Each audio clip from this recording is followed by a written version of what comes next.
Il est temps de passer maintenant à la troisième séquence de notre matinée pour interroger donc un troisième pilier du développement durable avec une question sociale, les questions sociales. Et on va se poser la question de l'intégration de l'interculturalité. Voilà, je savais que je n'allais pas la voir. De l'interculturalité en formation et en formation numérique. Et pour commencer, je vais inviter Fatia Tali, Fouzia Sedawi, j'ai sauté une ligne, à me rejoindre. Fouzia, tu es enseignante-chercheuse en sciences de l'éducation et de la formation à l'Université de Toulouse. Prends un micro. Quels sont tes thèmes de recherche ? Alors, bonjour à tous. D'abord, merci pour cette invitation. Je suis vraiment ravie de pouvoir parler d'interculturalité, ce rapprochement avec le numérique. Donc vraiment une belle opportunité d'échanger, donc merci. Alors, les objets de recherche, l'interculturel évidemment, l'approche interculturelle. Ça tombe bien, on a l'experte. Voilà. Ouf, on s'est pas planté. Voilà. Après, je travaille sur les pratiques enseignantes, les pratiques éducatives, les pratiques partenariales, et notamment sur la question de l'accompagnement éducatif des familles et des adolescents, particulièrement. Et je suis praticien-chercheur. Et aujourd'hui, je travaille dans l'École nationale de la protection judiciaire de la jeunesse, où je forme justement des cadres éducatifs, des directeurs de service, des éducateurs, des psychologues, des professeurs techniques. Aussi pour gérer aussi des populations en migration ? Aussi. Accompagner des populations. Oui, on est sur des problématiques, notamment avec un contexte un peu particulier, mineurs de retour de zone, d'opérations terroristes. Donc on est un peu sur ces problématiques-là actuellement au ministère de la Justice. Voilà. Moi, j'ai un problème de définition. Oui. Multiculturalité, interculturalité. Alors, j'ai aussi un problème de prononciation, mais ça, je suis en train de le régler.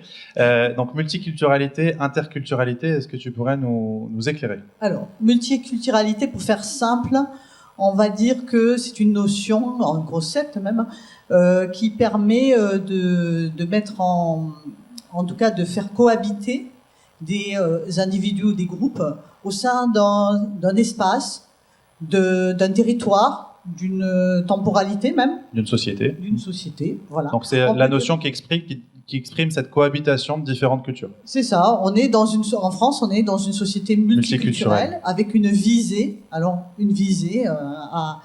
interculturelle. Alors évidemment que la question de l'interculturalité se pose, parce qu'on les met souvent en rivalité. En opposition, ouais. Oui, c'est ça, ouais. Mais en réalité, elles se nourrissent l'une de l'autre. C'est parce qu'on est multiculturel qu'on peut aussi interagir de manière interculturelle. Voilà. Alors la notion d'interculturalité, elle est intéressante dans la notion de rencontre, réellement. Et dans la formation, elle est pertinente aussi. Alors interculturalité, si on prend la terminologie, on va avoir le terme inter. Inter, c'est à la fois l'espace qui nous sépare, mais ce qui nous intéresse, c'est le lien qui nous unit. Je me rapproche. Le liant, en fait, avec des objectifs communs, des valeurs communes qui vont justement nous saisir et nous donner l'opportunité vraiment de cette rencontre. Elle va permettre... Ça suffit pas. Donc, ça suffit pas, l'inter. Il faut aussi le mot culture. Le mot culture est souvent associé à la notion d'ethnie. La culture en tant qu'ethnie. En réalité, ça peut être la question de vous qui travaillez dans les entreprises, la culture professionnelle, la culture musicale. Voilà. Donc, interculturalité, c'est la notion de réciprocité dans les échanges. Elle ne se décrète pas. C'est une approche. Donc, ça veut dire qu'il faut qu'il y ait une intention, une véritable intention. On ne peut pas dire à quelqu'un... C'est un projet, du coup. On fait projet. Ouais. On se projette, c'est vraiment le terme, on se projette dans cette idée d'accueillir l'autre, donc c'est une posture éthique engagée, une posture éthique qui nécessite le non-jugement, la considération positive de l'autre, on est sur la notion, sur les concepts rogériens, où effectivement on va... faire preuve d'empathie. Si on n'est pas empathique, on peut pas reconnaître l'autre. Donc dans l'inter, il y a l'interconnexion, interconnaissance, intercompréhension, interaction. C'est tous ces termes-là qui viennent approcher l'autre et le considérer. Voilà. Donc multiculturalité, on est sur une notion descriptive. Oui, interculturalité, plutôt une notion, on va dire, quasiment politique, ou en tout cas clairement, qui relève de l'éthique. Oui. Merci pour cette définition. J'ai proposé maintenant, ça y est, c'est son tour, à Fathia Tali de me rejoindre. Fathia, tu travailles dans le même laboratoire que Fouzia. Tu es également enseignante-chercheuse à l'université de Toulouse Jean Jaurès. Si on en vient maintenant à la question de la formation. Qui dit formation dit objectif partagé. Donc voilà, ça y est, on a notre projet. Donc on peut passer de la multi à l'interculturalité. Cet objectif partagé, c'est de transmettre et acquérir des compétences. Est-ce que du coup c'est le parfait vecteur pour passer, je le disais, de la multiculturalité à l'interculturalité ? Oui, Pierre, pour être dans le même sens que Fouzia, je fais de la recherche et effectivement mes travaux m'amènent à questionner les changements induits par les environnements numériques, en particulier, on parlait d'intelligence artificielle, moi je travaille là-dessus, sur le processus enseignement-apprentissage. En collant bien le micro. Et du coup, la question de l'interculturel, elle se pose finalement lorsqu'on va projeter une formation. On va la concevoir, donc dans l'ingénierie pédagogique finalement. Si on se dit, on vise une forme d'interculturalité, c'est penser finalement tout l'alignement pédagogique. Tout formateur va finalement mobiliser cet alignement pédagogique en se donnant des compétences, des apprentissages cibles, va mettre en place des méthodes d'enseignement, des régulations qui visent justement à construire ces compétences.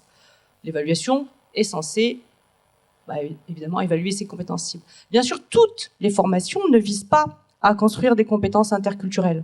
On est bien d'accord là-dessus. Oui, c'est à la fois le contenu et le contenant là, qu'on est en train d'évoquer. Ouais. Ce qui est important finalement, si on se projette dans une visée interculturelle, avec cette approche-là, c'est de se dire à quel moment je peux éventuellement mobiliser cette approche interculturelle. On peut l'imaginer dans les méthodes d'enseignement, de 1, de 2, sur les méthodes de régulation qu'on va mettre en œuvre.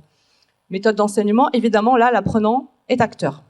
Je ne vais pas être dans du transmissif. C'est ça. Par opposition, on aurait un sachant qui transmet à un apprenant. Là, on n'est pas complètement dans l'interculturel, si ce n'est entre moi sachant et toi apprenant.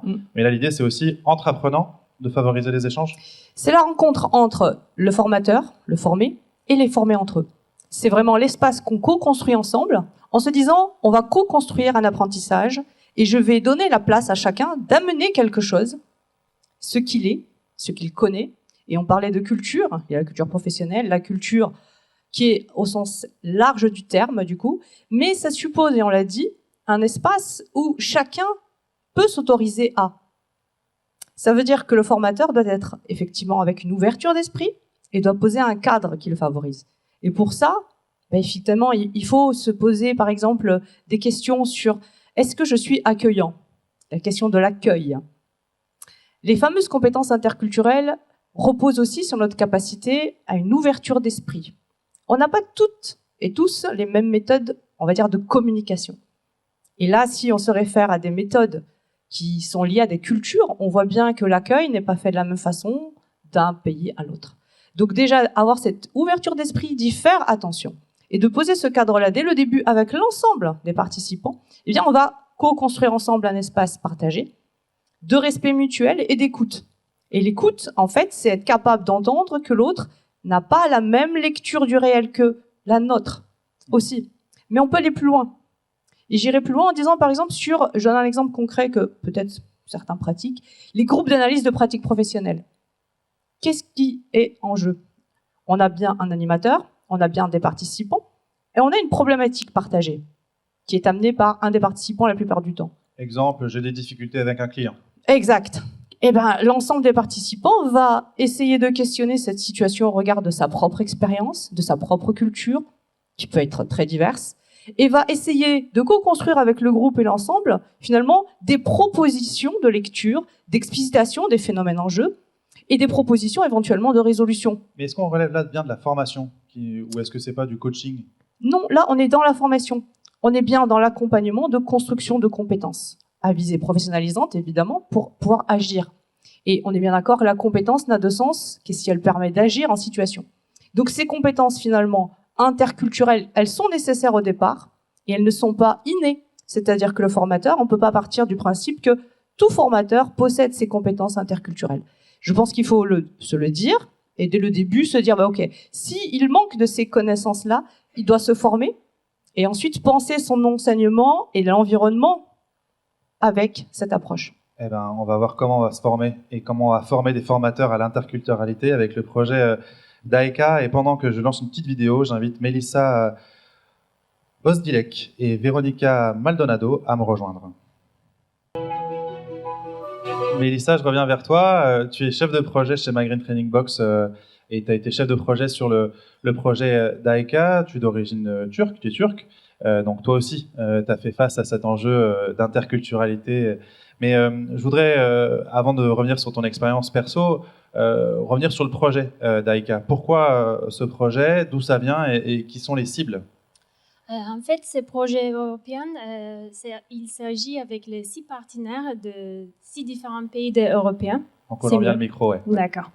Tu peux le poser sur le menton, il ne peut le toucher. Comme super. Ça, t'es tranquille. Merci pour le conseil. Ça a commencé avec le projet CatLead, que c'était ambassadeur culturel, lutte contre les solitudes interculturelles, dialogue, j'espère.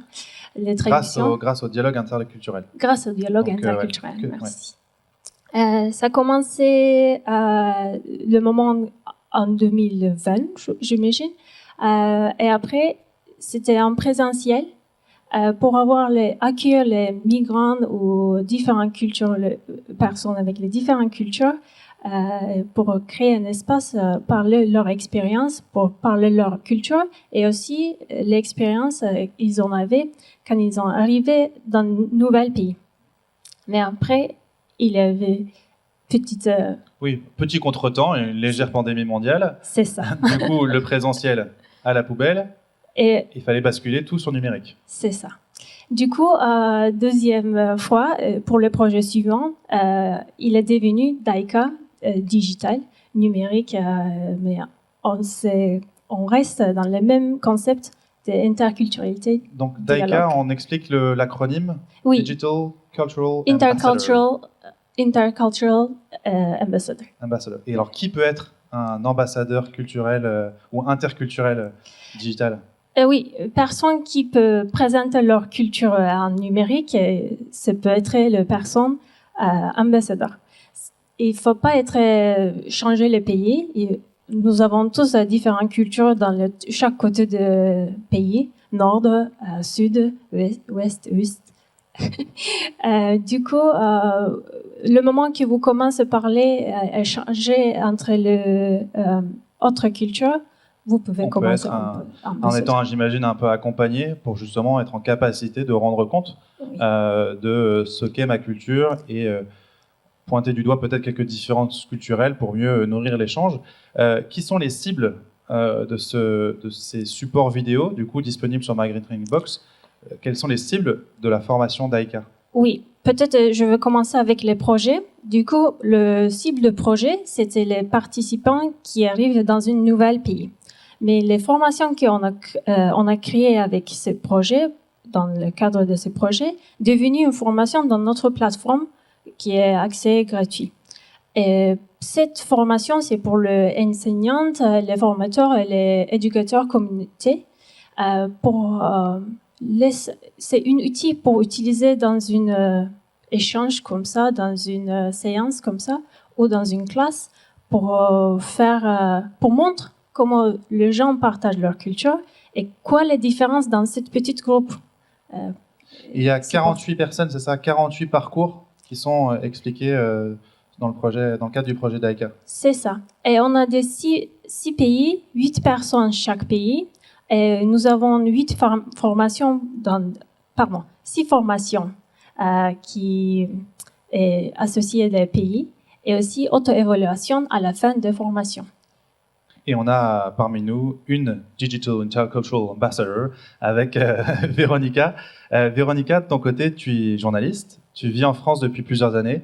Pourquoi avoir participé au projet d'AECA? Bonjour à tous. Oui, effectivement, je viens du Mexique et ça fait 6 ans que je suis en France. Et pourquoi participer? Parce que, en fait, c'est une amie à moi, française, qui m'a invitée. Il m'a parlé de quoi il s'agissait. Et je me suis dit, pourquoi pas partager mon expérience, ça sera intéressant. Et ce que je peux dire, c'est que franchement, ça a changé ma perspective. Parce que finalement, j'ai réalisé que je n'étais pas la seule à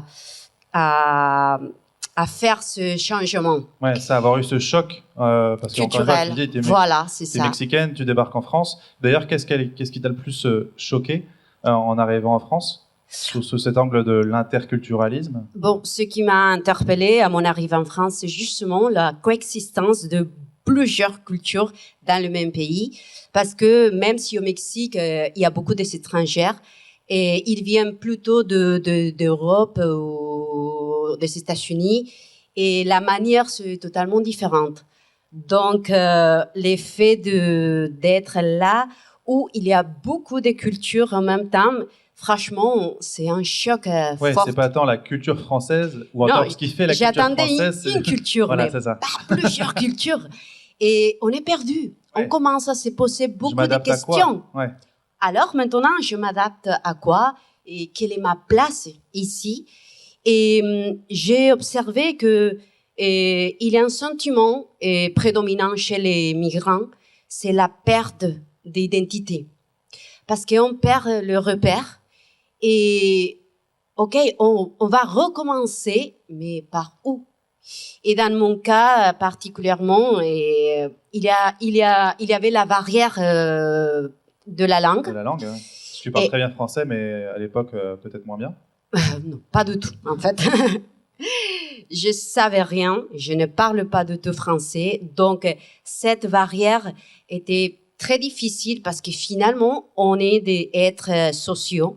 On a besoin de partager, on a besoin de socialiser, on a besoin de s'exprimer.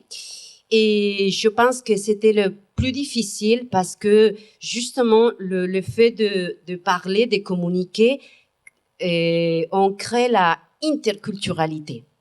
Et comme ça, on se sent moins illégitime. Ah, illégitime. Ouais, parce que franchement, il y a un sentiment illégitimité. Oui. Interculturalité, illégitimité. Voilà, c'est ça. Presque.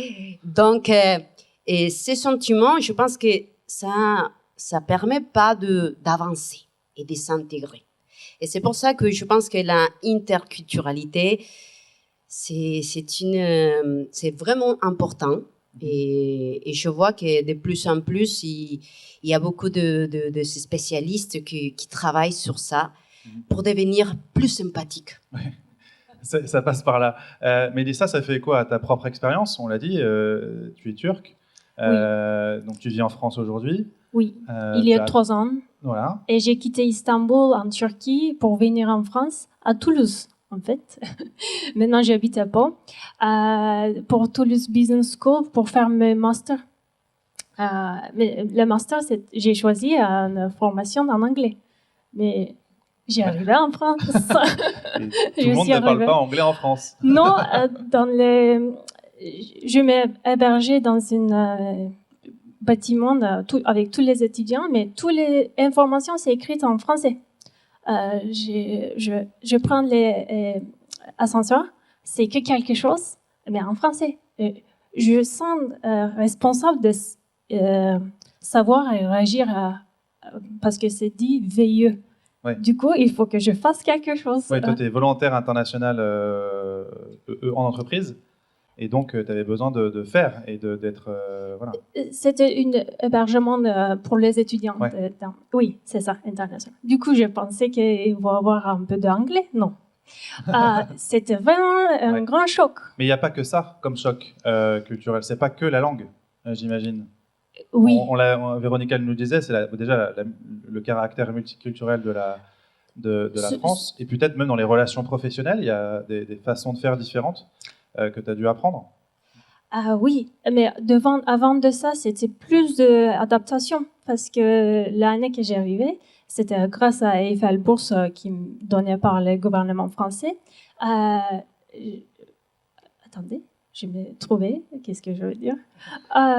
C'était un sujet d'adaptation un peu global. Oui, c'était pendant le Covid. Ah oui, en plus. Oui, du coup, tout le monde met le masque. Et quand les projets Cat Lead, j'ai reçu les emails pour ce projet, j'étais très contente d'avoir un espace pour parler de mon culture. C'est quoi les différences? C'est quoi les ressemblent, mais c'est quoi les différences? Donc t'étais la chef de projet parfaite parce que toi-même directement concernée par le sujet. Oui. Et donc de l'intérêt du projet d'AECA qui permet aussi du coup aux apprenants d'anticiper peut-être ces différences culturelles pour faciliter du coup l'interculturalité. Est-ce que quel est le regard des expertes sur le projet d'AECA? On commence avec Fouzia. Alors, c'est vrai que ces expériences de vie, parce que ce sont des expériences de vie en premier lieu, posent la question de la rencontre. C'est toujours la question de la rencontre. Hein. On a le choc culturel qui est normal, hein, qui est pris, qui prend aux tripes aussi, qui prend. Oui, c'est une émotion, on va dire forte, classique, on va dire voilà. qui paraît compréhensible. Oui, tout à fait. Et puis ça vient questionner. On a des objectifs communs là, c'est-à-dire d'arriver en France avec cette idée de rencontrer la culture française, etc. Et en même temps, ça vient poser la question de dans l'interculturalité, en fait, on peut avoir sa propre identité, c'est-à-dire une identité nationale, et rencontrer la France, c'est rencontrer des singularités multiples, d'une certaine façon. Et donc, c'est ça l'interculturel, c'est-à-dire que je peux être française, mais aussi être un individu à part entière, avec mes trajectoires, mes épreuves, mes réussites, mes peines, et justement les partager. Et ce que vous avez dit, ce que tu as dit, Véronica, c'est le sentiment de reconnaissance. C'est-à-dire que ce qui est compliqué, c'est qu'il faut une reconnaissance mutuelle. C'est-à-dire que peu importe si on ne voit pas le monde de la même manière, c'est comment finalement on se réajuste avec l'autre et on découvre l'autre sans jugement, en le considérant. C'est toujours l'histoire de la considération positive, c'est toujours ça. Et Fatia, peut-être en essayant d'identifier des dénominateurs communs qui fait qu'on peut effectivement se rencontrer. Oui, et puis moi j'ai, avec Véronica et les collègues, là aussi, oui. Un parcours migratoire, le même, arrivé en France sans parler un mot de français, c'est effectivement très très désarçonnant. Petite anecdote personnelle, pour le coup, un mot, j'étais enfant et en classe, une phrase m'est restée en tête, m'a marqué à vie. C'était Jacques était pris en porte-à-faux entre le désir de voyager de son copain Martin ou l'envie de rester en sécurité au village de son pote Pierre. Et alors pour moi, j'imaginais dans ma tête d'enfant, porte-à-faux. Donc, Martin a enlevé une porte, il l'a mise sur son dos et il demande à son copain de monter avec lui pour partir en voyage. Vous imaginez en fait la compréhension. C'est comme le quiproquo hallucinant que ça génère. Complètement. Donc c'est le dialogue de sourds potentiel. Incompréhensible. Donc évidemment, je n'ai absolument rien compris au texte proposé par l'enseignante, de 1. De 2, ça a fait beaucoup rire l'enseignante et les collègues. Et moi, je ne comprenais pas la blague. Et on a l'impression à ce moment-là d'être un peu un alien, le martien qui arrive et on vous raconte une blague et vous ne riez pas parce que vous ne comprenez pas qu'est-ce qui est drôle dans ça. Donc ça, c'est une petite anecdote. Et puis je rebondirai sur une partie plus recherche. Avec une approche qui est la mienne, parce que j'ai eu une formation avant d'être en sciences de l'éducation et d'être ancien chercheur à la fac. J'avais l'envie d'être faire de la médiation ethnoclinique. Donc j'avais pas mal travaillé sur les travaux de Toby Nathan en particulier. Et je voulais vous citer un petit extrait de Toby Nathan. Toby Nathan, qui est un chercheur, psychologue, et qui dit « J'ai mis longtemps à réaliser que j'étais un immigré. Aujourd'hui, on dit un migrant. Peut-être parce que si on s'en tient à la grammaire, l'immigré atteint une destination, alors que le migrant poursuit son inéluctable destin de migrer, encore, de migrer, toujours. Cette fois, la langue a raison. Il y a de moins en moins d'immigrés, de plus en plus de migrants. Je savais bien sûr que j'étais né en Égypte. Je m'en souvenais chaque année, à la rentrée des classes, au lycée, lorsqu'il fallait remplir les petites fiches pour chaque professeur. Né le A, le Caire. Ça ne collait pas. Département, Égypte. Ça collait encore moins. Un peu de honte de se démarquer ainsi. Honte qui s'est progressivement transformée en conscience de sa propre différence. L'art de la migration consiste à tenter de convertir la honte en fierté. Et Toby Matham m'avait beaucoup marqué parce qu'il disait « Je n'y suis jamais arrivé ». Lui qui était arrivé à être chercheur, reconnu internationalement dans ses travaux. Visiblement, c'est bien écrire. Très, très bien écrire. Et du coup, ça renvoie à la question finalement des repères. On est tous les déracinés et les migrants de quelque part. On parlait d'ethnie, on parlait de pays, mais en fait, on peut venir d'un petit village de pêcheurs et se retrouver complètement perdu dans une grande ville à Paris. Qu'est-ce qu'on va chercher dans un premier temps? C'est renouer du lien, créer communauté, de reconnaissance de cette propre migration partagée, ce que fait Véronica avec ses temps partagés ou les ambassadeurs interculturels. C'est à un moment donné de trouver d'autres personnes qui partagent ce déracinement pour des raisons diverses et de se dire que finalement, on partage quelque chose. On a ce même besoin de reconstruire du lien. Et ces liens, ces repères, eh bien, on va les partager à travers la parole, je trouve. Mais tout l'enjeu, c'est justement que ce soit interculturel et pas seulement intra-communautaire. Fouzia, j'imagine que tu allais rebondir là-dessus. Oui, effectivement, on est toujours dans cette histoire de réciprocité. Alors, au départ, effectivement, on va chercher l'identique à soi, d'une certaine façon, en tout cas avec un objectif commun, c'est-à-dire... C'est le plus facile. C'est plus facile. On va chercher des repères qui naturel. sont stables pour soi. Mais effectivement, ça, c'est un prétexte à la rencontre. Ça va évoluer.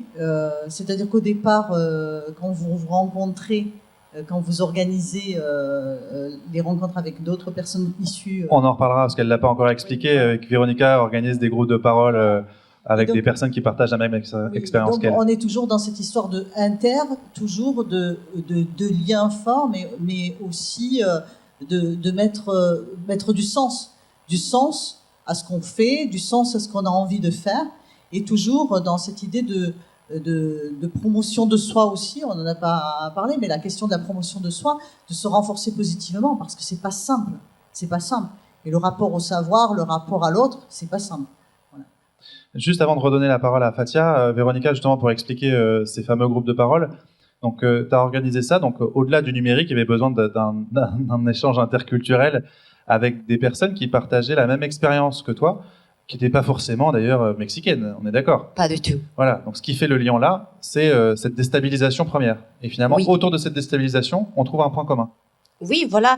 Bon, j'avais l'idée depuis que je suis arrivée en France et de trouver un espace où pouvoir justement partager, échanger et évacuer. Donc, j'ai pas trouvé parce que c'est vrai qu'il y a beaucoup de petites rencontres autour d'un bar, un verre. Ouais, pour apprendre le français entre étrangers. Voilà, pour mieux s'exprimer.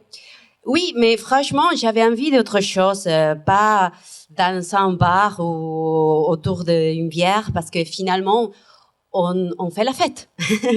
Et mon objectif était plutôt de vraiment rencontrer des gens comme moi pour savoir c'est quoi tes sentir, tes ressentiments, tu sais. Donc, j'ai pas trouvé un endroit comme ça. Et là, maintenant, je me suis dit, bon, s'il n'existe pas, je veux le créer, pourquoi pas. Et j'ai un petit studio d'enregistrement au centre-ville, ici à Toulouse. Et j'ai commencé à faire des flyers pour organiser des soirées, pour inviter des femmes à venir, à partager. Au début, c'était plutôt pour améliorer le français. Mais finalement, petit à petit, j'ai réalisé qu'il y avait tellement de femmes qui partageaient le même ressentir. Donc, j'ai vu que peu importe d'où on vient, parce que moi, je suis mexicaine, mais j'ai trouvé des gens qui venaient de Moyen-Orient, partout d'Afrique, qui partagent les mêmes sentiments. Et ça vraiment m'a touchée parce que je me suis dit, waouh, peu importe la culture, les coutumes, la religion, il y a des choses plus importantes qui nous unissent. Et pour moi, c'était une révélation. Et franchement, j'ai envie de continuer et de faire autre chose, de passer à autre chose, parce que finalement, pour moi, la barrière de la langue était difficile. Et moi, je croyais que c'était mon problème. Mais non, finalement, il y a des émotions. Avant le social, politique, économique, tout ça, il y a des émotions qu'il faut soigner. Et je pense que on devrait se concentrer sur ça. Fatia, du coup, justement, ces émotions, dans la conception et l'ingénierie pédagogique, j'imagine qu'on en tient compte très vite et très tôt. On doit en tenir compte. On devrait. Ouais. On devrait en tenir compte, d'autant plus qu'on arrive, et on le sait, dans tout système de formation, avec des stéréotypes que les uns et les autres portent, des préjugés sur justement la culture de l'autre. Et donc, les déconstruire dès le début, c'est aussi prendre en compte la capacité d'accueillir finalement les émotions qui sont partagées à un moment donné, parce que donner un espace de parole, comme le fait Véronica, où les personnes se retrouvent, ce qui se partage finalement, c'est ce sentiment d'avoir vécu quelque chose de commun. C'est ce qui fait sens et c'est ce qui est partagé. Et là, j'irais sur les travaux de Welch qui disait que finalement, avec les moyens que l'on a à l'heure d'aujourd'hui, Internet, la médiation, télé, enfin tout ce qu'on a, moyens de communication divers et variés, on devrait pouvoir arriver à développer ce qu'on appelle les compétences interculturelles, puisqu'on rencontre d'autres cultures à travers ces moyens-là. Et dans une visée idéale, ce serait d'avoir une société transculturelle, celle où finalement chacun peut participer, quelle que soit sa culture, quelle que soit finalement la nation d'où il vient. Et c'est pas la négation de la différence culturelle, parce qu'il y a des gens avec qui, il y a certains pays du monde qui portent des cultures, ou en tout cas dont le représentant, on va dire peut-être, incarne une dimension culturelle avec laquelle on a plein de bonnes raisons de franchement pas être d'accord. Tout à fait. Et pas vouloir engager nécessairement un dialogue, ou pas être en capacité d'engager un dialogue. Il ne faut pas être naïf, je veux dire. Là où je veux en venir, c'est qu'on... voilà, c'est pas les bisounours, quoi. Comment on gère cette situation-là de à la fois vouloir rencontrer l'autre, mais en même temps, il y a des sujets sur lesquels on ne peut pas, et on ne doit pas potentiellement se rencontrer. Disons que parler d'un sujet, être capable déjà d'entrer en contact avec la vision de l'autre, sa propre lecture du monde, puisqu'on a chacun justement construit une approche, une lecture du réel qui nous appartient, construite par l'approche socio-culturelle finalement de chacun.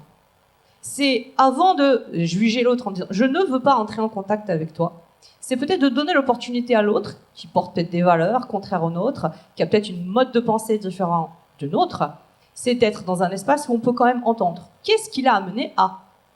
Après, on peut ne pas être d'accord, mais au moins être capable de l'entendre. Pourquoi ? Parce que même si on ne peut transformer que soi-même, on le sait, on ne transforme pas l'autre. L'autre peut entendre des choses dans ce qu'on va partager, qui va peut-être l'amener à une prise de conscience, qui va peut-être résonner, peut-être pas immédiatement, mais on peut planter des graines pour l'amener à changer dans le temps, parce qu'il va peut-être prendre conscience qu'il existe d'autres manières d'aborder le même sujet et changer sa manière petit à petit de voir le réel. Et c'est accepter cet espace d'un entre-deux. Et c'est pour ça que pour le formateur, je pense qu'il y a une nécessité dans l'ingénierie, c'est apprendre aussi la gestion des conflits. Tu le soulignes, évidemment, quand on a des points de vue très très divergents entre deux formés, il faut être capable de poser un cadre de respect mutuel et de dire à un moment donné, si ça ne va pas, je tranche. Je tranche au sens où le savoir, c'est celui-là qu'on partage, c'est ce qui est partagé et ce qu'on a construit ensemble dans la formation. Donc on revient sur les objectifs de formation et non pas sur le point de vue de chacun. Même si on l'a pris à un moment donné, il ne faut pas qu'il devienne l'enjeu du débat ou en tout cas du conflit. Je voudrais revenir vers toi, Mélissa, pour qu'on revienne sur le projet d'AECA, et donc qui devient un outil qu'on peut remobiliser pour former des enseignants, tu l'as dit, des formateurs, des éducateurs, mais qu'on peut aussi, pourquoi pas, repositionner dans un parcours de formation, là aussi un petit peu plus global, mêlant numérique et présentiel. Est-ce que tu peux répéter ton question ? Je disais, est-ce qu'on pourrait imaginer, par exemple, que les supports d'AECA soient utilisés dans les groupes de parole que mobilise et qu'organise Véronica ? Mais exactement, c'est pour ça, c'est sur les plateformes. C'est pas dans un espace qui est très conservatif. C'est ouvert à tout le monde pour utiliser quand ils ont besoin. Ça peut être dans une partie aussi, dans une fête internationale, dans l'école, pour les éducations adultes. Ça peut être partout. C'est juste un outil c'est comme un jeu de société. tu peux montrer et tu peux commencer à créer les dialogues entre tout le monde. Combien de langues? C'est disponible dans combien de langues? Parce que c'est un projet européen. Par exemple, on a des participants de ce projet de Ukraine qui arrivent au Royaume-Uni ou en Pologne. Et ils parlent de leur expérience en polonaise ou en anglais.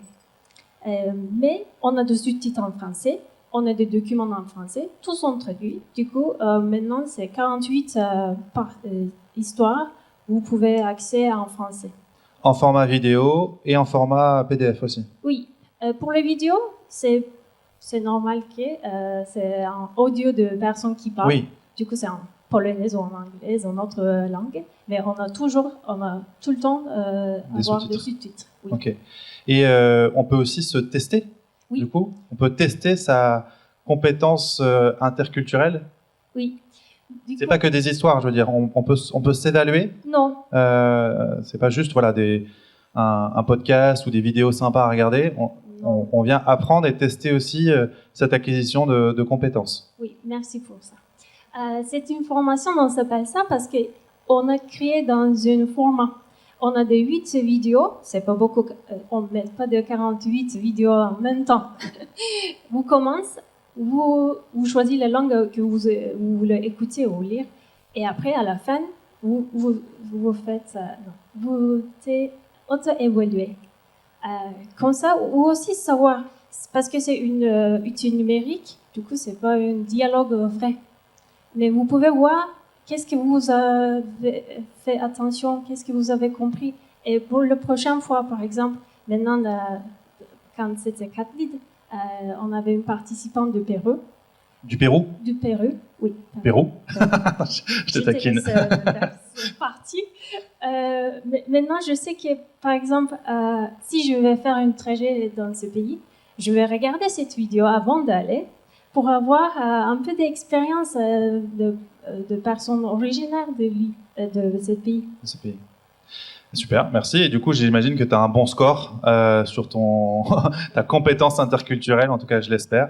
Véronica, quel score? Tu as pu tester aussi, toi aussi, de ton côté, le projet Daïka. Tu as été intervenante, mais est-ce que tu t'es formée toi-même via Daïka? Allez, même pas. J'ai pas encore testé, en fait. Il n'est pas trop tard. Bon, j'ai partagé quand tu vas partir peut-être en Asie, oui. Tu pourras te dire tiens. Oui, je pense que j'ai pas encore testé, mais j'ai juste partagé mon expérience et j'espère que ça pourra aider aux autres. Ouais. Je reviens vers les experts sur la place du numérique. Si on peut donner un deuxième micro à Fouzia. Sur la place du numérique, et peut-être en commençant par toi, Fatia. Voilà, est-ce qu'on a là un exemple de bonne utilisation du numérique en faveur de l'interculturalité? Le numérique peut être un vecteur d'interculturalité? Tout à fait. Le numérique, comme tout outil, peut être utilisé à bon escient, en mauvais escient, on l'a déjà dit, là vous l'avez abordé dans différentes tables rondes. Il peut être un excellent outil, puisque là on en a la preuve, c'est que vraiment c'est conçu dès le départ, par contre, avec cette idée-là. C'est-à-dire qu'on a bien pris en compte l'usage de l'outil dans une visée particulière. Moi, j'irai sur un outil particulier, forcément, je vais développer sur la partie intelligence artificielle. Depuis novembre 2022, on explose avec ChatGPT, etc. On assiste à une crise. Alors, c'est une vraie crise au sens classique du terme, mais avec les deux sens chinois classiques, hein, la menace ou l'opportunité. Alors, il y a ceux qui sont dans, justement, les émotions, rejet total. Ça va venir complètement perturber nos formations, on va détruire le système éducatif, etc. Tout le monde va être paresseux. Ah ouais, plus rien. Paresse intellectuelle, c'est un risque. Et on peut le penser. On peut le voir du côté de l'opportunité. Et là, on en a un exemple à travers des vidéos. Mais c'est vrai que l'intelligence artificielle, on peut. Et dans l'usage, par exemple, des langues, il y a des traducteurs en temps réel qui permettent d'entrer en contact. Et d'abaisser cette barrière de la langue dont on parle depuis tout à l'heure. Ça permet d'entrer en contact avec quelqu'un dont je ne comprends pas un mot et qui, de fait, me comprend et que je peux comprendre. Donc ça empêche la première barrière, la langue. Le 2, c'est, on peut, avant d'aller rencontrer, et c'est ce qu'elle proposait sur Daïka, c'est justement d'aller rencontrer cet autre espace, cette autre culture à travers un espace protégé. Pour se préparer à la rencontre. Exactement. C'est-à-dire qu'on peut utiliser la simulation, on peut aller virtuellement et communiquer éventuellement avec des avatars, etc., avec la langue du pays, entendre. Il manque les sons, mais on les a maintenant, les sons. Il manque l'odeur, évidemment. C'est l'étape d'après de Daïka. C'est d'aller sur place. Et d'interagir demain grâce à l'intelligence artificielle avec un avatar qui incarnerait une personne d'une culture différente et avec lesquelles je pourrais m'entraîner à l'interculturalité. Je pourrais m'entraîner, d'autant plus qu'on peut lui donner un rôle avec justement les pratiques culturelles du pays en question. Donc, je ne serais pas complètement déboussolée. Avec un risque d'éviter peut-être les clichés. Enfin, voilà. C'est ça, casser un peu les préjugés de 1, de 2, si je fais un écueil, je peux avoir une régulation éventuellement de l'IA pour me dire, voilà, ce que tu viens de dire ou faire, en fait, vient me heurter dans les pratiques culturelles du pays. Oui, on pense plutôt à l'intelligence artificielle qui devient raciste parce que abreuvé de messages de réseaux sociaux. Et là, c'est se prévenir éventuellement du racisme grâce à l'intelligence artificielle. Exactement. Sans oublier, on est bien d'accord, que l'intelligence artificielle étant construite sur des données d'entraînement issues de l'humain, elle est aussi porteuse de beaucoup de biais, tels que effectivement les biais genrés et autres stéréotypes portés par les différentes données qui lui ont été impulsées au départ. Mais ça n'empêche que ça ne reste qu'un préalable. C'est-à-dire que si on reste sur la virtualité de la rencontre, il n'y a pas rencontre. Et on est bien dans la rencontre humaine, inter-humain. L'IA n'étant qu'une interface, dans un premier temps, pour aller sur cette rencontre humaine entre personnes. Mais on est bien d'accord, ça devrait pouvoir être pensé comme ça, mais on est OK aussi de se dire, il y a aussi le risque de l'isolement, de se dire que finalement, puisque je peux rencontrer l'autre à travers une interface, j'ai plus besoin de l'autre. Fouzia, un commentaire sur cette utilisation du numérique dans l'interculturalité. Est-ce que ça devient, dans tes thèmes de recherche, tu le disais, tu es praticienne également, pas que chercheuse, est-ce que tu es amenée à utiliser, recourir au numérique dans tes accompagnements? Clairement, oui, le numérique est présent, ça fait partie de notre environnement. Effectivement, cette idée de réduire la distance, même virtuellement, elle est réelle. C'est-à-dire rencontrer l'autre, et on l'a vu pendant la période de pandémie, on a continué même si le monde a été paralysé pendant quelques mois, on a continué à travers cet outil-là de continuer à faire du lien, à rester en lien avec l'autre. Et effectivement, pour moi, toute rencontre est interculturelle, qu'elle soit virtuelle ou réelle. Après, effectivement, ce dont on parle lorsqu'on parle d'interculturalité, c'est réduire les malentendus, parce qu'il s'agit souvent de parasites dans la communication. Lorsqu'on comprend pas l'autre et que l'autre a envie qu'on le comprenne, tout va bien. C'est lorsqu'il n'y a pas réciprocité, c'est toujours la même chose. Donc effectivement, le numérique, nous on l'utilise énormément. Là où je suis à la protection judiciaire de la jeunesse, c'est quelque chose qui questionne énormément, et notamment pour prévenir des actions déviantes, etc. Puisque un exemple concret peut-être d'utilisation dans tes parcours d'accompagnement? Dans les parcours d'accompagnement, on va être sur, là moi actuellement je suis en train de travailler sur la question du harcèlement, et la question du cyberharcèlement, c'est quelque chose qui est classique, qui paraît classique, mais qui en fait n'est pas encore dans les pratiques sociales, mais dans les pratiques professionnelles, on est sur de la prévention. Et donc, je monte un colloque justement sur cette question-là. Et donc, effectivement, donc là, on montre avec des exemples, j'imagine, tirés de réseaux sociaux, voilà, etc. Tout à fait. Qu'est-ce qui fait cyberharcèlement et qu'est-ce que c'est concrètement? Voilà. Et de peut-être illustrer quelle est l'émotion que ça génère. Ça génère du point de vue du harcelé et du point de vue du harceleur, puisque nous, au ministère de la Justice, on est quand même du côté de l'agresseur aussi. Enfin, du côté, on s'entend, mais en tout cas... Du côté, voilà, en tout cas, on accompagne. Voilà, on accompagne justement les mineurs sous main de justice, et donc nécessairement qui sont passés à l'acte sur ces questions-là. Et pour comprendre aussi d'où ça vient et pourquoi ils ont été amenés à ce type de comportement. Tout à fait. Une question de la salle, une ou deux? Bonjour, Pascal Avano, donc ingénieur de formation, ingénieur pédagogique plutôt à l'AFPA. Je travaille actuellement sur la création de ressources numériques à destination des stagiaires, ce qui est souvent un objet d'auto-formation. Et on a beaucoup parlé d'échange et de commun, d'aller vers l'autre dans la participation. Donc du coup, ma question c'est, quand je crée une capsule autonome, une vidéo par exemple, comment je favorise le multiculturalisme? Est-ce qu'il faut que j'aille, pour une compréhension globale, aller sur quelque chose qui soit dans le commun, ou au contraire, est-ce qu'il faut que je favorise la diversité? Tu veux?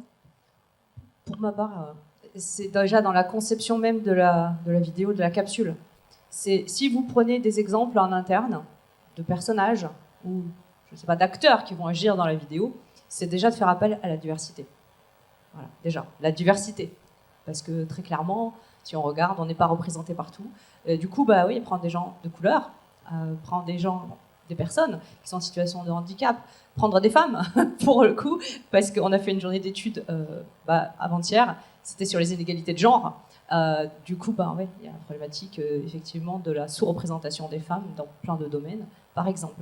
Donc oui, on peut le faire, mais ça suppose aussi de penser l'outil au regard du public cible. Moi, pour mon approche, sur ma thèse en particulier, moi j'ai co-construit des dispositifs hybrides. Et, hybride au sens présentiel, numérique, voilà, des temps présentiels et des temps en distanciel. Et sur le temps distanciel, c'était de venir complémenter la formation présentielle. Mon idée, c'était de me dire, finalement, avec tout ce que j'avais lu comme revue de littérature, le biais et puis les écueils, c'est que les outils étaient conçus par des gens ad hoc, sans prendre en compte en fait le public cible, les utilisateurs. Ça a été dit tout à l'heure. On retombe sur les bases de la communication et de l'information, de la transmission d'informations. C'est le public qui va utiliser l'outil. Donc, co-construisons l'outil avec les publics cibles. Donc, pourquoi pas prendre une promotion précédente qui a éventuellement bénéficié, ou alors des gens qui sont déjà dans le terrain, des praticiens qui ont l'habitude d'utiliser ces outils-là, ou ce public cible, et de les associer dès le départ à la co-construction, finalement, de l'outil même qui va être donné à voir.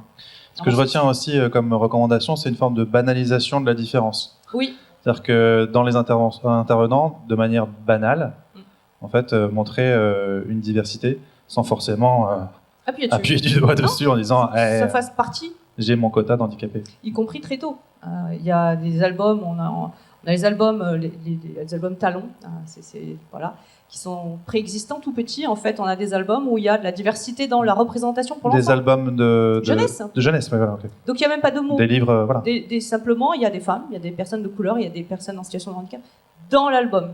Et du coup, sans forcément dire que c'est le personnage handicapé. C'est ça, exactement. Il n'y a pas besoin de mettre de mots dessus. L'enfant va se construire aussi avec cette approche dans la représentation d'album jeunesse de la diversité qu'il rencontre au quotidien, mais qui finalement, à travers les médias, on a un certain type de profil qui est mis en avant. Ouais. Fouzia, un commentaire Juste à titre d'exemple, nous en ce moment, on est en train de monter des capsules sur la protection de l'enfance. Et donc, au préalable, on était plutôt sur une visée normative. Donc, en fait, dans la proposition, on n'avait pas du tout, les collègues n'avaient pas du tout pensé à la dimension interculturelle, justement. Et donc, lorsqu'on nous a fait la proposition des capsules, c'était aseptisé presque. Et en fait, pas du tout contextualisé d'une certaine façon, alors que le contexte était clairement identifié. Il était dit. Et en fait, au final, parce qu'on ne voulait pas justement stigmatiser un certain nombre d'individus, on avait effacé d'une certaine façon tous les stigmates. Et finalement, ça passe pas. Ça ne peut pas passer parce que il faut quand même humaniser. On est dans cette dimension, la rencontre, l'approche interculturelle, elle a cette dimension humanisante. Même mieux, je parlerai sensible. Et donc, faite d'émotions, faite d'interaction. Et donc, on peut pas enlever cette coloration, justement, qui ne permettrait pas d'identifier les particularités, finalement, de chacun. Et plus que ça, les singularités. Parce que je dis que chaque fois que je rencontre l'autre, et ma phrase fétiche, c'est une phrase de Saint-Exupéry. Alors je la déforme un peu parce qu'il la met au masculin et j'aime bien la mettre aux deux, puisque en plus je monte des formations sur l'égalité femmes-hommes. Donc du coup la phrase que j'aime bien, c'est si tu diffères de moi, mon frère, ma sœur, je dis mon frère, moi je dis ma sœur, loin de me léser, tu m'enrichis. Donc finalement, chaque rencontre amène de la surprise, amène de l'imprévu. Et c'est ça qui est intéressant aussi dans formation. Et on peut avoir tout planifié et puis se laisser place justement à cet inconnu, à ce qui va se passer. C'est ça qui est intéressant, ces petites perles qui se passent dans toute interaction et dans le processus de formation. Quand je disais banaliser tout à l'heure, ça ne veut pas forcément dire neutraliser. Oui, oui, oui. C'est ça qu'on doit retenir du propos. Non, mais je veux dire, ça vient enrichir le propos du coup. Oui, Mélissa, est-ce que je te donnerais le mot de la fin pour cette table ronde? Allez.